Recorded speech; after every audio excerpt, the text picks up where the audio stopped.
Since we've been discussing being in the job market, I wanted to address answering the most basic interview question by sharing an article I wrote in early 21. Hi, and welcome to Yeti at Large. This is a channel focused on making the most out of what you have, no matter where you're at. Thanks for tuning in and helping out. Inevitably, in a job interview, the question, "What's your greatest weakness?" will be asked. Search job interviews online and this question will auto-populate before you can finish typing it. It underlies the importance as a measure of a candidate's self-awareness and honesty. Like you, I have faced this question, but now, and much more importantly, I see my response as part of the weakness I talk about. As an entry-level job seeker, we offer little more than promise grounded on ethics and commitment. When we move past this stage, we should realize that now we have skills and experience, but the stakes are also increasing. There is real risk of loss at this stage in your career. I began to identify my strengths and weaknesses. My response to the "what's your greatest weakness" question has changed over the years as I gain victory over some weaknesses, only then to identify new ones. While my weaknesses might be different than yours, we can both benefit from an increased patience and a well-timed rest and conversation when communicating at work, especially in the interview scenario. In the 80s, I joined the opening team at a Ritz-Carlton where they refined our language. We were coached to speak from the positive, not the negative. The staff was trained to respond with "certainly" or "my pleasure" instead of "sure" or "no problem." I learned to mimic the jargon and lingo of the industry in interview situations. As a result, though, I think I spent more time demonstrating I could properly utilize the sophisticated language of the upper echelons with a polished delivery than I ever did to address any specific question an interviewer was asking. This worked well at times and I was promoted quickly, but now I realize focusing on the delivery obscured the honest answers I was trying to share.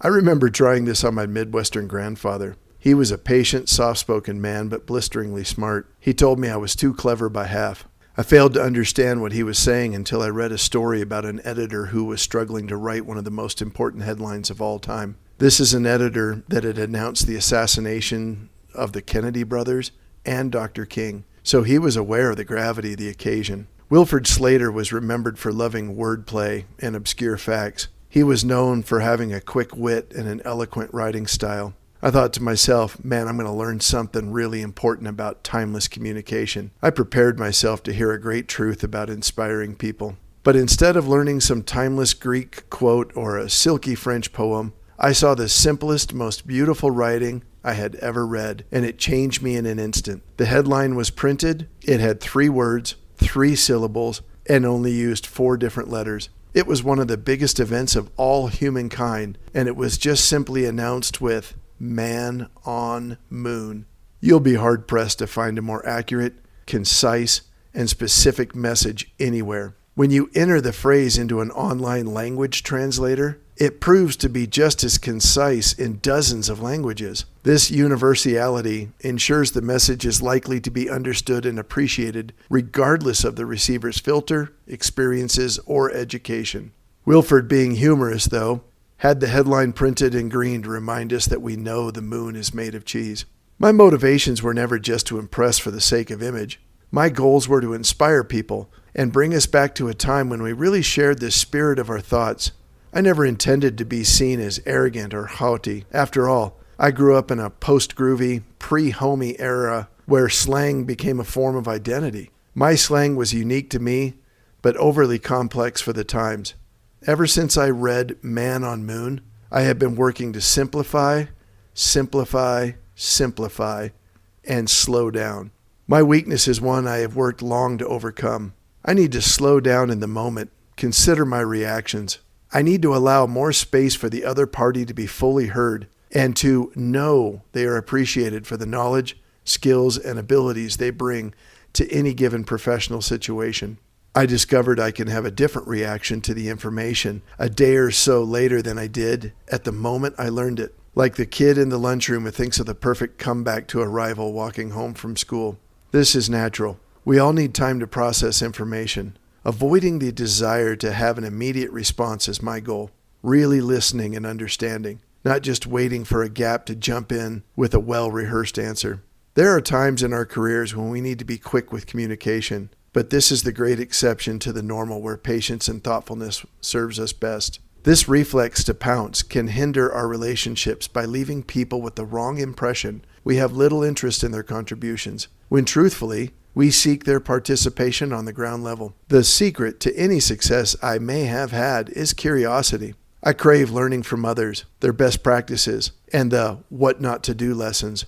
If I've achieved any success, it's largely because I learned by listening to my peers, supervisors, and subordinates alike. I actively work on improving my weakness by practical means. I start by having a conversation with myself where I consider the known outcomes to be anticipated. I accept there are blind spots where news I never expected or outcomes not desired could be presented to me without warning. Seeking these narratives ahead of time gives me space. The rough draft of this article was written a day before receiving a no answer in that exact context. I did not know at the time I wrote this article a rejection was coming the next morning at 8 a.m.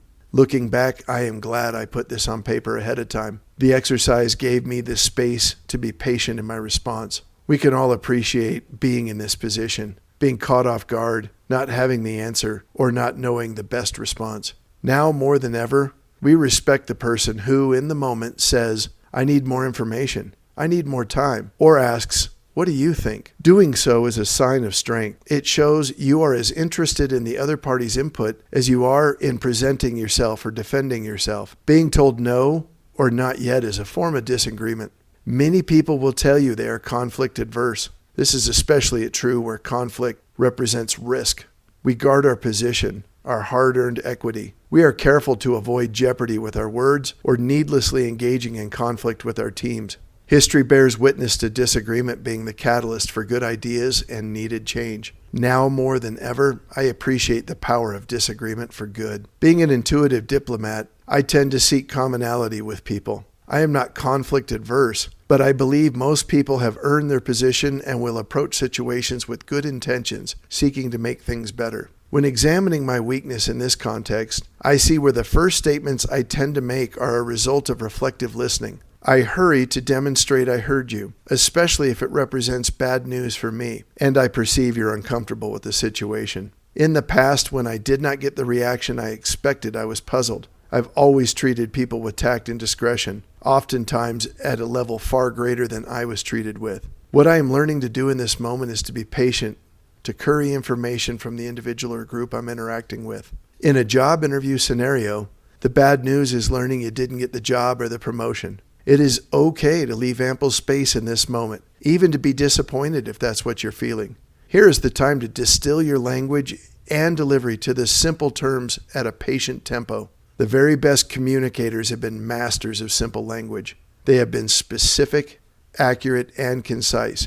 Right now in your mind, it's possible you're populating a list of influencers you look to. We remember them because they captured the obvious dangling right there in plain sight, which seemed to elude the rest of us, and communicated it in terms we all related to.